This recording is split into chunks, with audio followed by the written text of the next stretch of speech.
Joo, tämmönen vannesaha kotikäyttöön tarkoitettu, tuli hommattua vähän tämmönen uudempi laite.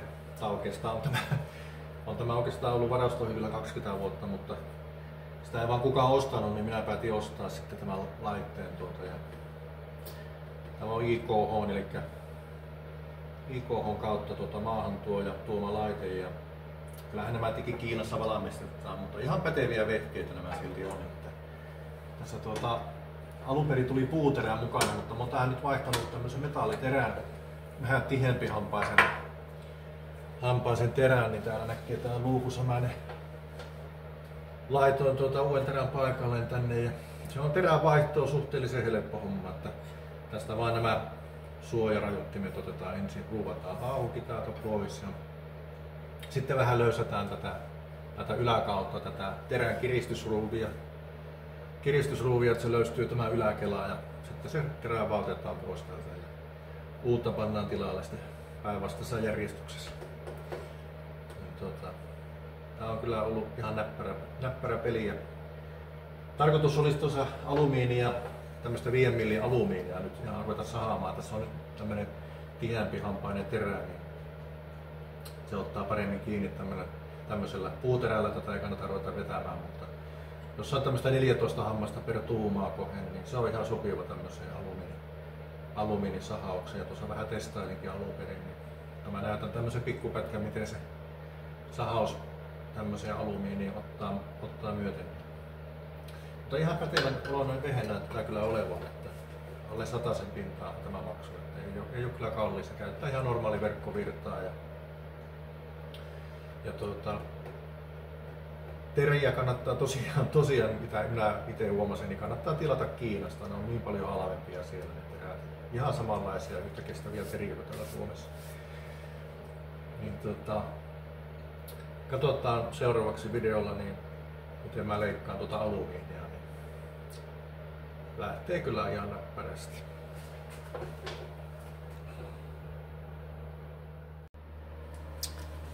No niin, justiinsa laitoin tähän tämmöisen tiheähampaisen metalliterän tähän vannesahaan, ja olen tässä tällä jo nyt sahannut tätä kappaletta jo pitemmän matkaa, mutta näytän tässä nyt tämän loppumatkan, niin kuinka se leikkaa tämmöistä 5 millin paksusta alumiinia.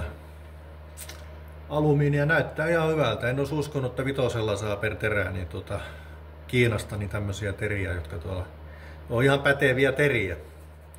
Ei ole mitään höpöteriä, ei ole mennyt vielä poikki ja tuntuu olevan terävyyttä vielä jäljellä, mutta jatketaanpa tätä sahausta, niin näette ihan liveenä tämän videon, niin miten tämä operaatio jatkuu.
Eli tämmöisen kappaleita sä saasin tosiaan 5 millin paksusta alumiinista, niin eikä tässä mennyt kuin varmaan 5 minuuttia.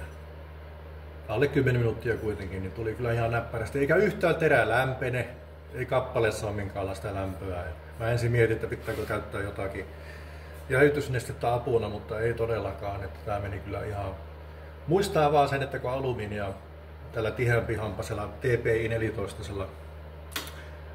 sahaan, muistaa aina sen, että ei pidä kiirettä, painaa hitaasti menemään, eikä taivuta tätä terää näin vinosuunnassa, että se ei sitten saada katketa.